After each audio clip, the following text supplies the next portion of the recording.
Welcome to GRC Uncensored, a new podcast designed to elevate real conversations with GRC professionals, auditors, regulators, and those building programs around it. Your hosts Troy Fine and Kendra Cooley, alongside producer Elliot Volkman, guide unfiltered discussions that dig into the reality of how governance, risk, and compliance function, rather than the rose-colored perspective that's fueled by millions in marketing spend. Now, onto your hosts.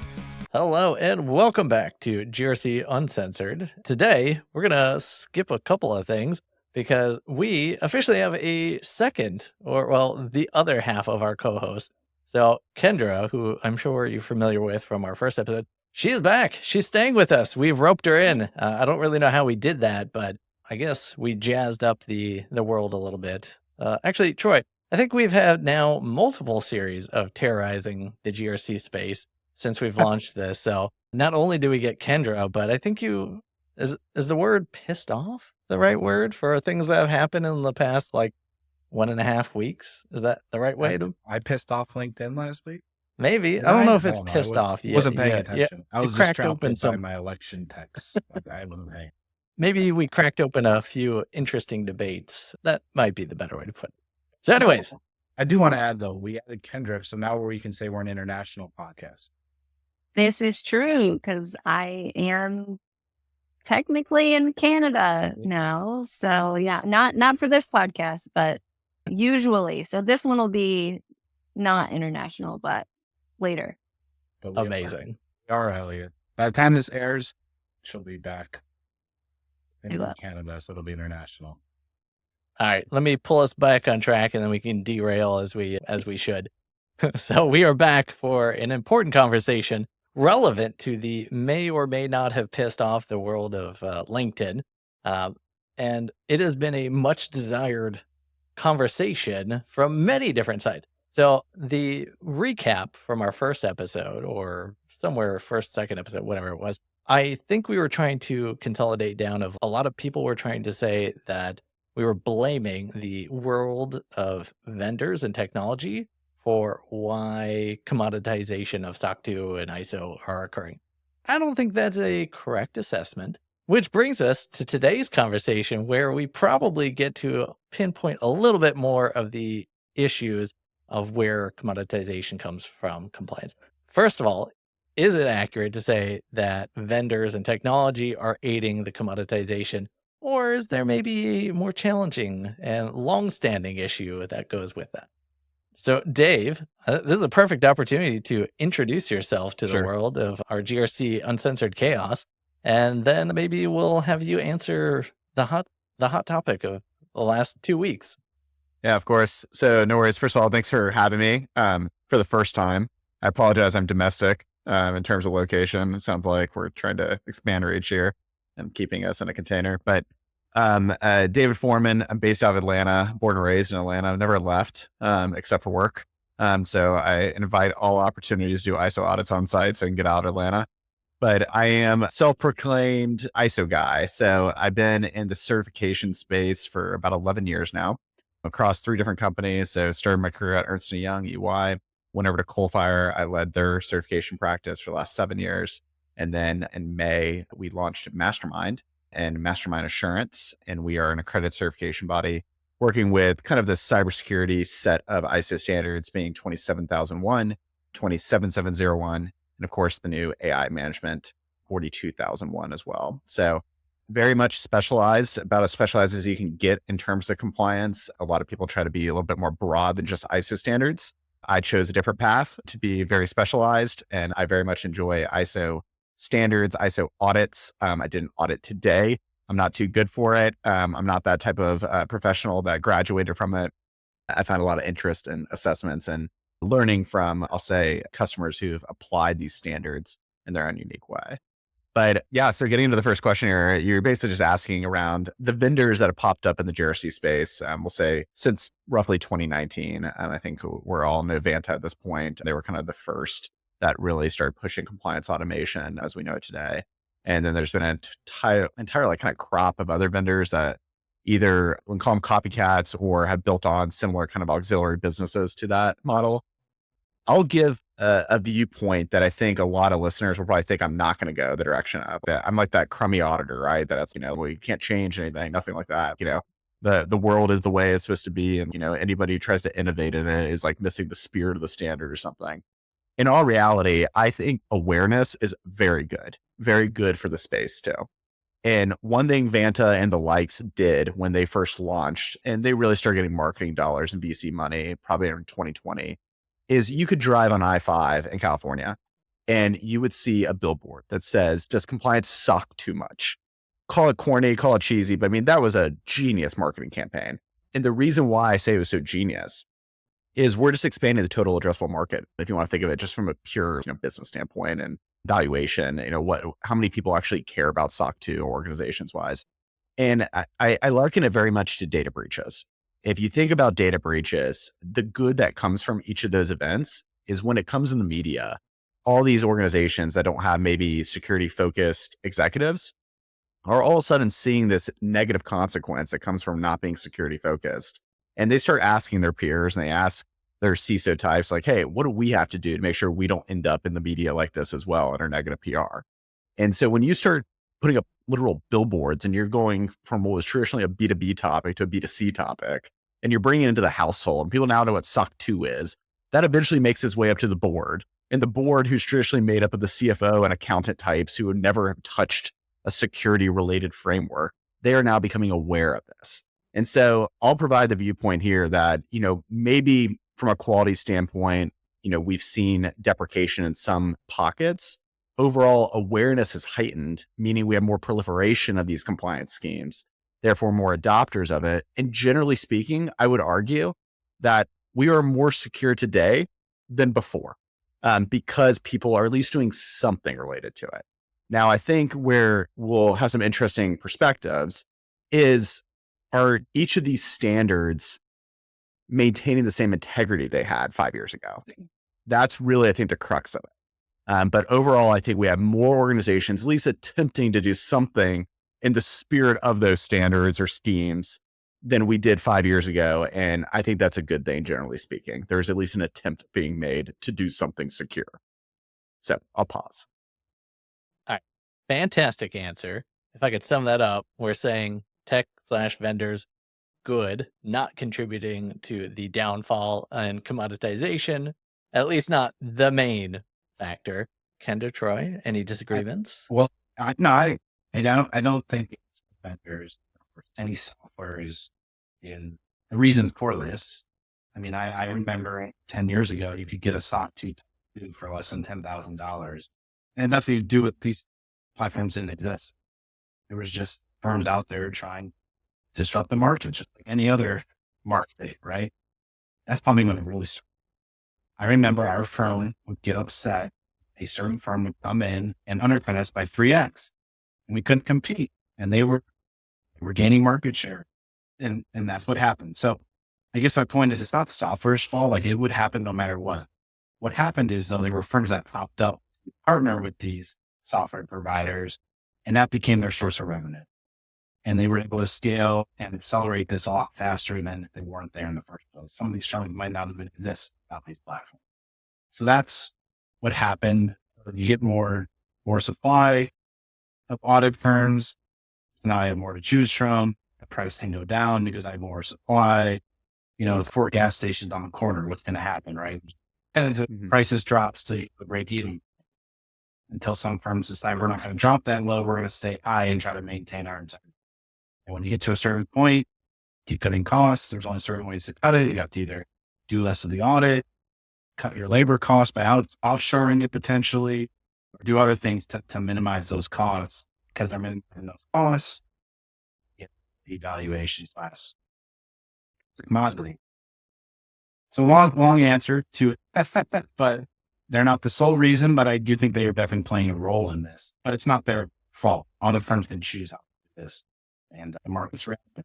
Perfect. Yeah. So I would say largely I agree with a lot of what both David and Troy said in their very long-winded responses. I hope you were taking great notes there, Elliot, because I think there's a lot to unpack there. But I think from my perspective, integrity plays a big role in how I have perceived the change, especially from the SOC 2 perspective, because David, I am not an ISO subject matter expert. I'm definitely more on the SOC side, so we could probably partner together well there. But from my perspective, the Vantas and Stratos and all of those different tools that are coming into the market, I think what has happened, and Troy touched on this a little bit, is like all of these new firms have popped up and they're like, all right, we can take a piece of this pie and we can partner with these organizations and, not have to do as much work, and therefore we can sell it for less, which, we've all played the game Monopoly, right? We know that, having more players in the marketplace helps because it helps to lower prices and things. But at the end of the day, is the integrity of what the heart of the audit is supposed to be getting going down because of that. And I think that's where my head is at with this.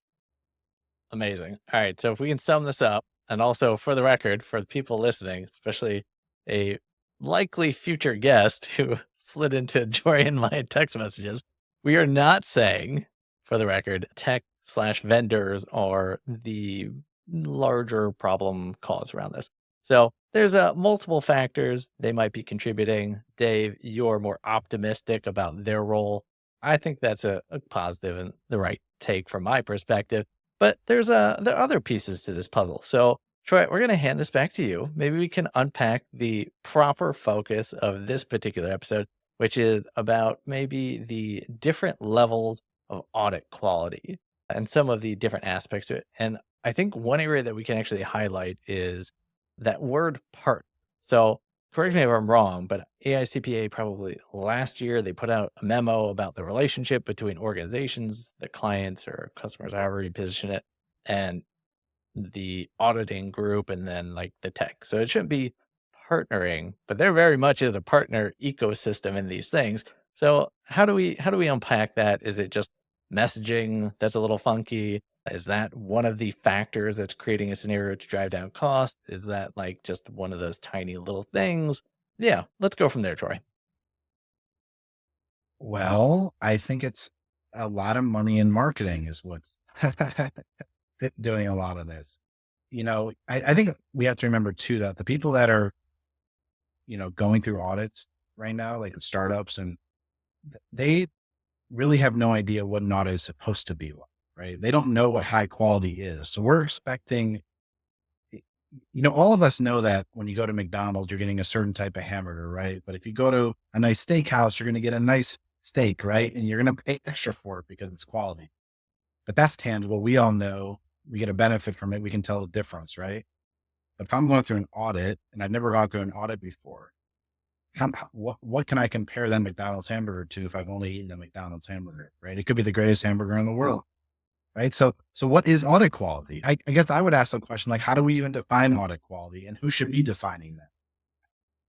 Normally the market defines quality, but if the market isn't competent enough to define that quality, then can we really rely on that?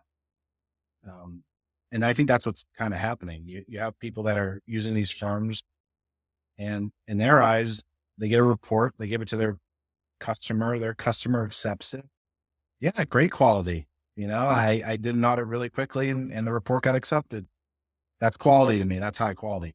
And then you have people, maybe some on this episode today, that have gone through an audit with different kinds of firms. And they know that if you get a quick audit that you talk to your auditor for 2 hours during the whole audit, great, you got your report, but that probably wasn't quality, right? But they've been through a quality audit before and know the difference. So I think the point I'm trying to make is there's a lot here where we're expecting the market to know what quality is, and there's no way for them to determine what that quality is. And I think that's a big factor, and that's playing into this. Which is also not specific to audits by any means. I mean, we touched on it the first podcast I was on with you all with penetration testing. There is a wide range of quality when it comes to what you can get there, similar to an audit. So I think at the end of the day, like, the organization has to think about what their objective is and, what are they trying to get from this audit? For me personally, when I'm going through an audit, I'm not trying to use that as a check the box exercise to have a report to hand to a customer and say, hey, here's everything that looks all bright and shiny with our rubber stamp. I actually want to use that report internally to help me ensure compliance and, assess risk and build trust with customers and continue to use that as a tool for me to get buy-in from leadership to keep investing in security. So that's what my objective is when it comes to an audit. And I'll say I've had varying experiences just across the types of employers I've worked for throughout my career. I started at Big Four, I went to more of a boutique, and now obviously I'm running the show here as a startup founder. When I was at the Big Four, it was interesting when we did an ISO 27001 certification audit. It felt a lot like the procedures that you would do for a SOC 2 examination.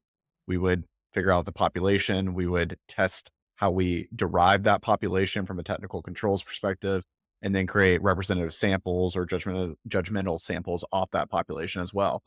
I didn't learn until I left the Big Four and I started working directly with these accreditation bodies that oversee ISO work, that none of that was required. It was one way to interpret the required requirement, if that makes sense, but it was actually kind of overkill. And, it makes sense when, you're combining a SOC 2 exam with an ISO 27001 certification audit.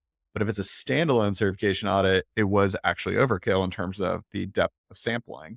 That standard is what's called a conformity audit. It's not a compliance-based examination that you would otherwise see through AICPA standards. And so when we talk about, Troy, I like how you put it, what is audit quality? Unfortunately, at least in the world I'm coming from here, we have a standard called ISO 17021, which is the standard that all certification bodies that's certified to these management systems has to conform to. That standard leaves some very ambiguous requirements for the audit company, the certification body, to determine how they meet it. And there's not one size fits all. There's multiple ways to meet those requirements. And so the market starts coming up with their own definition of what they think is audit quality under those requirements. But then two, the certification bodies are constantly competing on what's the, I'll say shortcut, but it's probably too negative here. What is the method I can come up with that essentially still meets the requirement, but does the bare minimum for the purposes of gross margin? And so that's kind of the competing force you're seeing happening right now because of what I'll call these referral networks, whether there's kickbacks, commissions happening, or if it's just simply a leads handoff. People are competing for being able to do it at the cheapest price. And that's ultimately where you're seeing these blending of requirements turn into actual shortcuts that are missing the intent of the original standards. That kind of ties us back to our first episode. So if we were arguing the commoditization of compliance, are we also suggesting because of the oversight and the requirements are at a certain bar that even audit quality is sort of commoditized, something to that extent? I'll go first just because I sparked this again. We can try to poke holes in like in an AICPA, a high trust alliance, that type of oversight body that, might be for profit or not. But ultimately it comes down to what will the market accept? And when you look at these reports, and again, where I started my career, we used to always kind of have a joke that we don't get out of bed for less than $100,000 per project per year. That was kind of Big Four rates. This is like circa 2014. And, that still holds true. There's another adage that says no one ever got fired for hiring the Big Four. If the Big Four, screws up, well, what was the Big Four? Just must have had a bad luck. If you go hire a boutique, you're taking a bigger risk for hopefully a discounted bill rate. With that being said, this idea of reputational reporting, which is we have a SOC 2 report get issued and you flip to page 3 on the SOC 2 report and you see that logo of that firm, there should be reputation behind that brand in terms of, is this audit quality? Yes or no? Basically, do you recognize the logo? If you read enough SOC 2 reports, there's probably 24 that you're going to see more often than not. And then outside of that 24, you start having questions on who is this firm? Are they part of the AICPA peer review program if you care about that? And do they even have competency to audit for security requirements versus are they really just a glorified accountant that, comes from a financial controls background? I would say the same thing occurs on certification bodies for ISO. The same thing happens with these, I'll say one size fits all firms that try to do every commercial assurance scheme under the sun. And they are constantly just trying to add alphabet soup to their repertoire so that they can offer a portfolio of services. Just because you have credentials to offer the service doesn't mean, in my opinion, you're competent to do the service. And so I really think it's not, again, the vendors that are pushing this. I think it's the market. And even in my career, I've seen us go from specialization. I want someone who really understands this really specific requirement, standard, whatever, to how many can you do of these frameworks under a single bundled audit? that question comes up. And then after you have a poor experience with either the audit form or the auditor that's assigned to you, you then start breaking away from again and say, all right, maybe I'll keep my SOC reporting with one vendor, but I'm going to split out, my healthcare related assessments with vendor B. That's kind of where I feel like we're now in the maturity cycle, and we're starting to kind of pull away from what was bundling back into specialization. What do you think the market actually does care? I mean, yeah, I'll let you finish that thought. Or you want to jump to anybody can assumption? answer, but I guess what I'm trying to get at is, do people even really care about audit quality? I mean, there are people, I know, because I have clients. I don't want to talk bad, negative, but I have a lot of clients that care about that. But do the majority of the market want a checkbox? And that's why this is happening, I guess, is what I'm trying to ask. Like, I sit here and I talk about audit quality on LinkedIn, but really it's to poke the bear a little bit, but it's also it's to make awareness of what's going on. But I'm also trying to gauge the market. Like, I want to see people's reactions. I want to see it. It's great that CPA firms react, but we all think we're high quality, right? I don't want CPA firms I want the market to react to what I'm saying, because that's what I care about, because ultimately they're the ones we're serving. So does the market just want to checkbox? And that includes people getting the audit and the people relying on the reports. Why do I don't want to look at 100-page report, 100-page SOC 2 reports for 1,000 vendors. I mean, I just want to check my box and go on my vendor risk management checklist that I have internally, right? So maybe I know Kendra has experience with that, but I guess that's so much to unpack. There's Troy, like we could be here for the next several hours. I think just unpacking that statement that you just made alone. From the perspective of what does the market want, in my opinion, based on the organizations that I have worked with in the past or have helped with their SOC 2 audit process, 9 times out of 10, what I hear from them is, how quicker can you get this done and how little money do I have to spend to achieve this? Whether that's right or wrong, that's not really for me to say. But, a lot of the approach that I try and take when I start hearing those things from organizations is like, all right, well, what are our objectives here? Are we just trying to get a report so that we can get our foot in the door with a customer so that we can check that box of theirs? Or are we actually invested in trying to do something right from a security perspective? Because again, compliance is not equal to security, but it's a great foundational building block for the things that we want to achieve. And depending on the answer there, that's going to be how I kind of guide them towards that objective. So it's really hard to say, what does the market want in general? Like, I can definitely speak from the perspective of the organizations that I've worked for. And most of those are smaller startups. And they want to know, again, how quick can we do this? And for how little money can we spend so that we can, progress and start working with some of these larger organizations. I'll pause there before I'm just the other side of vendor risk management. But David, you look like you have something. So ISO 27001, 27701, 9001, 42001, they all have the same exact clause 4.1. It's the very first requirement you audit in these standards. And it's ISO speak. It talks about the internal and external issues affecting the organization as part of the context. How you actually are supposed to read that subclause is you are looking for external and internal drivers or factors that are creating staying power of what we call the management system, the governance program. I want to put this in like very layman speak here. We're looking for reasons why, after you are done with that 4 or 5 day audit with the certification body, that you're going to maintain this damn program between external audits every year. So the rest, like the 360 days that you aren't being audited, what is keeping the organization to maintain that information security management system, privacy information management system, or similar? And I'll tell you, as an auditor, I'm looking for that staying power.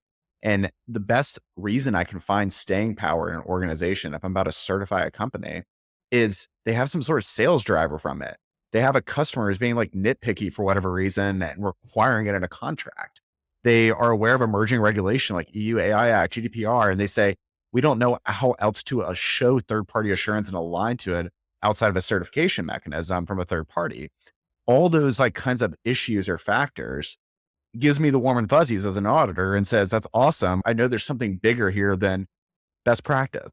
And I need to know that as an auditor, because I'll tell you, stuff changes. People leave, they churn. Management has a different, flavor of the day or priority they want to, spend money on. If you can tie yourself to an external pain point that is driving either revenue or saving on costs, we will have more success maintaining that program over a multi-year cycle. So like we were talking about it earlier, I mean, like Kendra, your experience at your former employers, like if they were coming up and saying, how do we do this quickest and, for the least amount of money, I still view that as an okay thing and still probably a good thing because they've tied it to a pain point of some reason of why they need to go get it. And that will create that staying power we're looking for once again. I'm curious from an audit perspective. Sorry, I want to take this in a Sure. slightly different direction, but that's actually something that I wasn't aware of about the staying power piece. So can you kind of like dive into that a little bit more in terms of what would be some things that you maybe have seen or might see in the future that would make you say it's not even worth it for your firm to take them through the certification process, or is that really not a thing? No, it is. And actually, I did another podcast on this topic of, wait, you're going to like align to 27001, but not even go through a certification audit. You're just going to align to it. Like it does happen. People do it out of best practice. I think unique to ISO standards, those requirements are so high level. They're viewed as baseline. And that can be a good thing if you're initially like building out a policy set, for example, and you want some sort of baseline that remains flexible. And as your organization matures or you decide you're going to start ingesting different data types, like you can build on that. It's not redoing it or restart from scratch. To your earlier question, where you're talking about what are the kind of common factors that create staying power, the most common ones we see is we call it table stakes, which is my direct competitor has this thing and I'm losing deals to them because they are claiming it's a unique differentiator in terms of how they do security practices. So, okay, that might be a reason. That's a good staying power item. We might see emerging regulations. So it's like, all right, we're a multinational company, HQ'd in the US, like Privacy Shield program's dead, but we got to do data transfers. We got to show something to our EU counterparts that we do still care about this. And we've had a third party come and review it against a common standard. ISO standards are good because it's out of Geneva, like totally neutral. Everybody loves Geneva. It's not some NIST special publication. We're good there. But then additionally, kind of other items we'll see here is we do have the CISO types that we call merit badge CISOs. And they just want a trophy wall. They want a trust center trophy wall. And they have all their merit badges up there and it shows, look at all these amazing things we're doing. I mean, honestly, 9 times out of 10, a prospect's going to glaze over and see if you have the main stuff. But if you see something kind of unique there as well, you can enable that trust center to be a revenue driver for you as well. And again, you can start using it more as a comparative differentiator against direct competition. So those are typically where we tie ourselves to, is either potential costs in terms of breaches of regulation law, or we see it from a revenue enablement standpoint against direct competition in the private sector. All right. I want to maybe derail us and get to something very tactical, which I'm guessing might be like a future Troy Fine LinkedIn post, something to that extent. If I apologize for the auditors who fall into this bucket, maybe. If we had to list the difference between what a high quality audit firm looks like and a low quality audit firm look like, just like rallying off some bullet points, what would those be? Okay, here. I don't know, David, if you want to start or if you want me to take the first punch. Kendra, you go first. It's fine. I'll collect my thoughts and then I'll just like spewing out. Okay. All right. go One ahead. of my biggest pet peeves when it comes to an audit firm, I don't care if you're using an automation tool or not. If you tell me you are a zero touch audit firm, I will not talk to you. I will not talk to you. Peace. Yeah. Okay. That's it. That's the list. Wow. That's one. I think we should go back and forth. I don't want to monopolize. But that's one that's like very top of my list. I hear that and I'm like, peace out, Girl Scout. It's also illegitimate for ISO. So if you hear that, Yeah. I could Yeah, poke holes in that for really sure. quickly. But yeah, go ahead. Troy, you next. I'll go last on this one.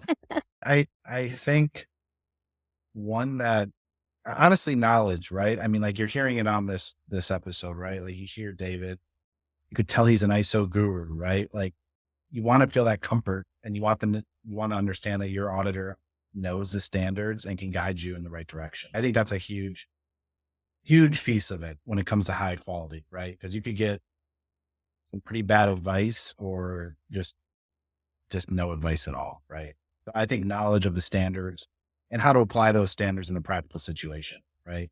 You don't want the auditor that just reads through the list and says, you got to do this, this, and this, and can't be flexible and can't apply it, can't understand your tech stack, like you're going to get a real checkbox there, and they're not going to be flexible, and you're just going to make things just to do things to pass an audit.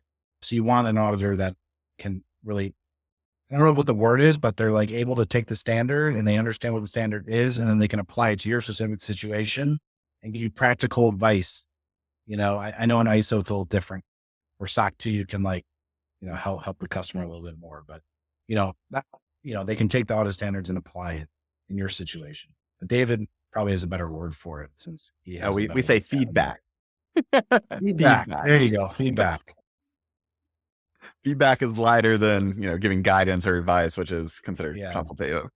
So, and it more or less benchmarking feedback. Hey, like I see you're a SaaS company and you do XYZ, and I have other clients that have been successful with ABC, like something to consider, like not a finding, but just something to consider. Yeah, my item, and it came up today actually, and the auditee organization did excellent with it, but so this was a positive outcome. But I mean, I'm using a compliance automation tool or similar. All these tools basically have some form of policy library at this point. And not a bad thing necessarily, but they do turn it into a delete exercise often when implementing those policy libraries. And so one of the things we do as an assessor, and every assessor should do this in my opinion, know what you wrote down and know the why behind it. And so I don't look at any policy set and just say, does it meet the requirement? Yes or no. We always do a live walkthrough of it. And we say, all right, let's get the person who wrote the policy here, or at least slap their name on it. And do you understand what you put in here and why? And do you understand that now I'm going to audit you to this specific requirement, which yes, it meets the standard, but now I got to go see that what you put above and beyond what was in the standard is actually now implemented in practice in your solution. So I'll say being able to own like all your documentation, not taking something out of the box and just saying, does this meet the requirement, making it cookie cutter? And it's kind of this like what they call it shelfware. But I think that's very important to determine competence and awareness of your system, is you have to be able to understand what you're writing down and then be able to apply it and be able to defend it. That's a really good indication for an auditor to know whether or not you've applied this stuff in practice. And unfortunately, I am aware of audit companies that don't go to that degree. I think even to kind of double click into what Troy was saying too around knowledge, I think something that's really tricky about what you brought up there in terms of, being a customer who's maybe looking for an audit firm. If you're sitting on the other side of that table trying to interview audit firms and, you're looking for a quality auditor, you don't know enough potentially about, what consists of an audit, what sort of things they should know, what questions they should be asking to even be able to determine whether or not the person you're talking to is snake oil or actually knows, right? Like, David, it's very clear listening to you, like you sound, what you're talking about, right? But, if I don't know what I am talking about, are you just a sleazy car salesman who's, really good at talking? And I think that's where a lot of like companies are still getting in trouble, is because they're just buying what's being sold to them and they don't have the knowledge to be able to differentiate between good versus bad. So like, how do we help those people discern good versus bad? I know it's easy to sit here and say no touch audit. If I'm a small company who doesn't have a security person or compliance person who can help me walk through this process from start to finish, no touch sounds fantastic. Knowledge a little bit more difficult, you know what I mean? So like, how do we help those people who just don't know any better? What if they don't want help? That's fair. Well, I fair. guess that's kind of like I was being funny, but I'm being serious. Like you just said, I mean, there are companies out there where the touchless audit is the value to them. I don't want to ever go to the dentist. So if I do go to the dentist, don't give me 5 cavities. Just tell me I'm good to go and I'll come back in 6 months, right? I don't care. I got the checkbox, right? So, I that's my question. Like what? I don't think everyone wants help or wants a good auditor. Yeah, I agree. I think there's a total market for what you're describing as like checkbox audits, like even if it's seamless, no touch, whatever you want to call it, where you're limiting your interaction time with a third party assessor, trying to basically get away with as much as you can without showing them, your entire universe of audit evidence. I'll put it, from my background, which is ISO, you literally cannot go through a certification audit without live walkthroughs of some sort. it's a concept known as like online versus offline time. It's dictated through the International Accreditation Forum, IAF, which by the way is going through a name change. They're going to be combining with another entity and becoming Globac coming up. But that's a whole nother topic. But with that being said, you can do remote testing. You don't have to be on site. You can do forms of like offline review out of a tool. That's fine. But you have to corroborate what you are reviewing live with client. That can be virtual, live with client, like a web conference meeting. That's fine. It can be on site, but you cannot do an entire audit, any stage, completely in a silo without the client auditee. So ISO doesn't allow for that. If you're watching this and you have a certification body that has not talked to you live beyond selling you the work, then you have an illegitimate certification audit. That's just facts. But from the standpoint of the schemes that do allow for you to do forms of that, I would argue that is poor audit quality. I mean, your question, Troy, is it a bad thing if we have check the box audits and people just want to get through it as quick as possible with the least amount of interaction? Not necessarily, to be honest. Like there's good and bad that come from that. It's definitely not the type of customer that I'm trying to attract, but I do think there's a market for it. And I do think ultimately it's good for the greater market if more and more adoption of these schemes happen. I don't think it's good if it takes away from the integrity of, or I'll say the weight, because integrity is such a loaded word, but like the weight of these reports when people receive them and think about what does this mean? We can't say all reports are equal if all reports are not generated in the same method. We have to have similar audit procedures. We have to have similar auditor competence. If we are varying in procedures and competence, ultimately the report deliverable is not weighted equally. It didn't come to the same conclusion because the inputs were different. But what if the weight is just in my customer accept the report? If that is your outcome, there are very cheap, efficient, and no interaction ways to do that. For sure. Absolutely. On the ISO side as well? No. You still have to have online time. So, okay. but, that's a requirement under accreditation. I mean, I guess you could theoretically have an ISO 27001 certificate that was not accredited, and maybe you get that by a reader of that report.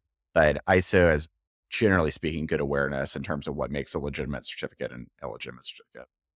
I have seen though, like really cheap ISO audits where there's probably no way that they're doing what they say they're doing. Yeah, and they'll have short lives, but it totally exists. And where there's opportunity and, capitalist world, people are going to exploit that opportunity for sure, whether it's legitimate or not. But you're totally right. I mean, there's fly by night firms that are completely the same firm is a consulting body as is an audit body, and that's also not allowed in ISO. So there's to be even separation of legal entities there. So there are people that I'll say are not held to the same accreditation requirements worldwide. And so we can even get into differences between accreditation bodies, despite this mechanism known as the IAF Multilateral Recognition Agreement that's supposed to make all accreditation bodies equal. There's still varying reputations among even accreditation bodies that accredit or provide a business license to certification bodies like Mastermind. So there's an entire strategy around, what accreditation body you want to actually partner with when you are going to create a certification body, because reputation, but also innovation, et cetera. Yeah. So to answer Kendra's question, we can't help you find a good or we can't. quality auditor. It is. I think we made it way too hard for people to do this. Is what I'm saying. Like we can't expect people to know what good and bad is. And I can't even explain it to them if you want the honest truth. I don't think I can explain to them because I have experience, but trying to explain to somebody that has ever gone through an audit before or cares, it's very difficult to explain that. And this podcast to me is proving that it's a very difficult, challenging thing to figure out, because if I'm listening to this and I'm not in the GRC world and I have to go find an auditor, I don't think I'm being helped right now. But not that it's our fault. I'm just saying it's a very challenging thing to do. And I think this is the problem.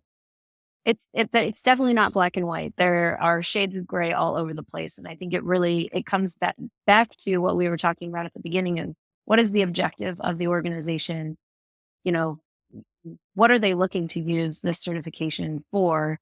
And I think that also goes back to the differences between SOC 2 versus ISO and like the I guess, understanding that, at least from our perspective, SOC 2 is very hand wavy and, every audit firm that you talk to is going to audit things differently. But Based on what David said, I mean, in the accreditation that the firms go through, it sounds like there's a lot of ebbs and flows and potentially what's required of each individual audit firm on the ISO side as well. So to even sit here and say ISO is more prescriptive, like 100% versus SOC 2 is not even a factual statement. I mean, I have my thoughts on this. I think ISO 27001 is baseline. I think SOC 2 is improving on that baseline. So I never try to position ISO 27001, for example, as like the pinnacle of security. I think it's a starting point for security, but also it's governance. It's if you focus on any of these ISO standards and flip immediately to the annex of controls, you're missing the intent of the standard. The standard is to build a management system, which is a governance program. Controls are the afterthought that are intended to mitigate risk that you identify in the system. But the controls you apply should be based on your specific risk. Therefore, you can use an entirely different inventory than even the controls they give you in the standard. But with all that being said, the awareness piece I've been talking about, I guess, since the start of this and how I opened as well, I think it's important also for the readers of the reports to understand them. And I have a interesting perspective from what I've seen on LinkedIn recently too. There was somebody I follow, it's like an acquaintance at best, but I can't even remember his name, but he talks often about security questionnaires and about like how it's a joke, when they say, show me your ISO 27001 certificate. And then they, still ask you, 300 follow-up questions that are basically all the ISO 27001 controls. And it's humorous, but in reality, I think it's a necessity still because the varying weights of these reports and how you got to them, like you can't trust the paper it's on.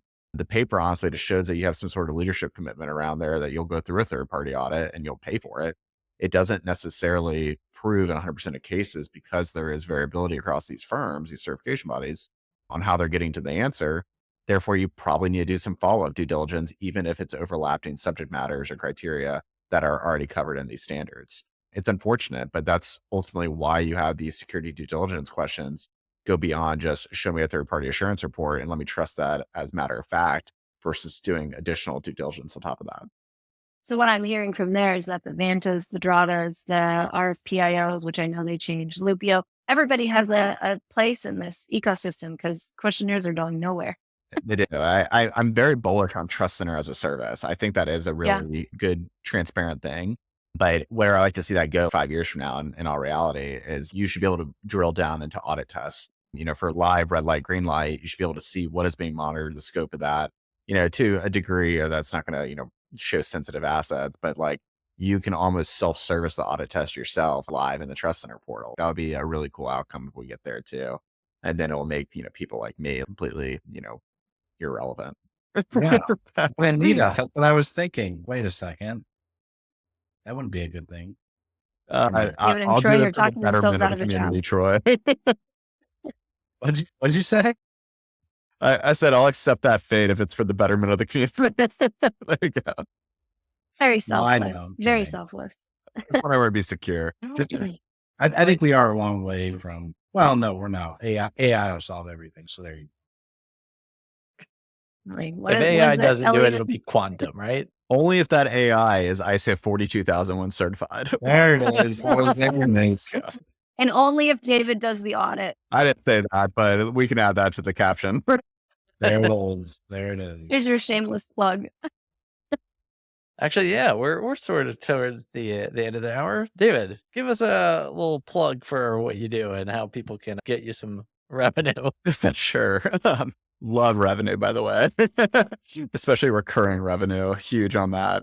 Anyways, so mastermindassurance.com. That's where you can find us. We are what we advertise as a pure play certification body. So on the topics of specialization, understanding, being actually competent in your frameworks, it's all we do all day, every day is ISO certification audits. We don't do gap assessments. We don't do trainings. We don't do implementation advisory. We're not going to help you stand up a compliance automation tool. Nothing. We don't dabble in something that we can't go 100% in. So if you need ISO certification, we got it. You can also find me on LinkedIn. My handle on LinkedIn is Mastermind David, or you can just search David Foreman, Forman, not like George Foreman. Thank you. Now that was a pretty solid sales pitch. So I do I want didn't to know put LinkedIn a little. had handle. I didn't. know Yeah, that. it's your URL, the little link thing. What? Wait, what Yeah. am I missing here? Maybe you're just a bunch of numbers and stuff on there. He probably is. No, I think yours does because I sent your link to someone the other day and I was like, I'm pretty sure it has your name. Oh, It was like- Probably no, 10 years ago is what it I didn't know is. you could change that to like here. Okay. Yeah. Troy, Right. unfortunately, I think you're really late to this. You're going to get a really bad handle. Meme, a soft meme king. I'm not. There you go. I'm Take it. I'm- Snag it.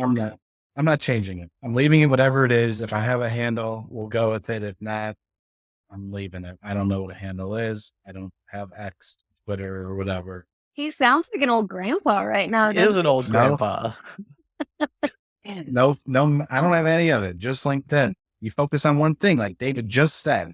We do one thing, we do it well. Forget about everything else. For the Without- podcast, Troy does have a handle, by the way. It's Troy J. Fine. That's his Well, handle. there it is. I guess that's my middle name, Jay. Jared. Oh, I shouldn't say that. Creative as all heck. You can probably thank your parents for that handle, I'm guessing. Actually, my parents never called me Troy. My whole life, I went by TJ. I just went by Troy as a professional name once I started working. None of my friends, nobody called me Troy. Just business professional people. Let's wrap this up before we unpack that. Yeah, I was gonna say we're gonna into some deep stuff.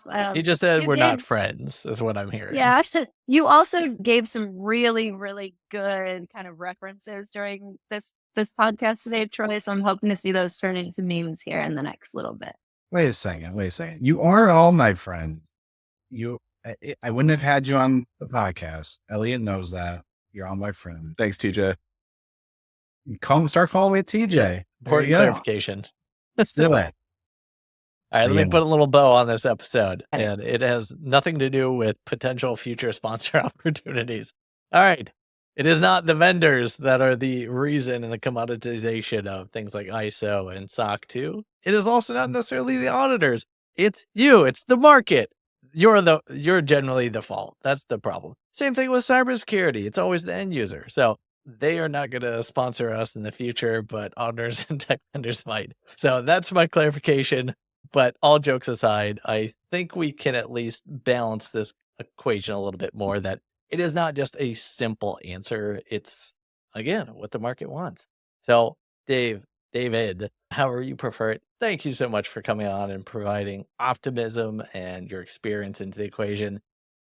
Mr. Troy Fine, Kendra, our co-host, thank you again for just bearing the weight of the GRC community.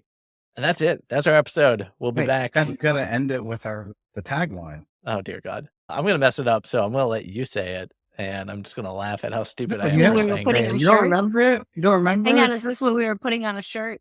Yes, don't remember yes, it it? is. I'm going to say Elliot, it, but I'm it's going to get it simple. wrong. We'll let you do it next time. I'll just record it here for people to know. But Elliot is supposed to say the podcast where Kendra and Troy know their shit and I just talk shit.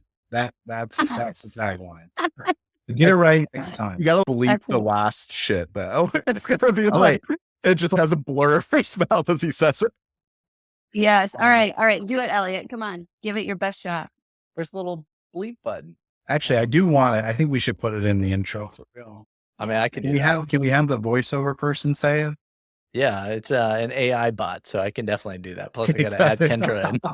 I want it. All right, that's it. That's the end of the episode. I'm hitting stop. You can't listen to us Bye. anymore. All right, see y'all next. Thank you for listening to GRC Uncensored, the podcast where Troy and Kendra know their shit, and our producer just talks shit.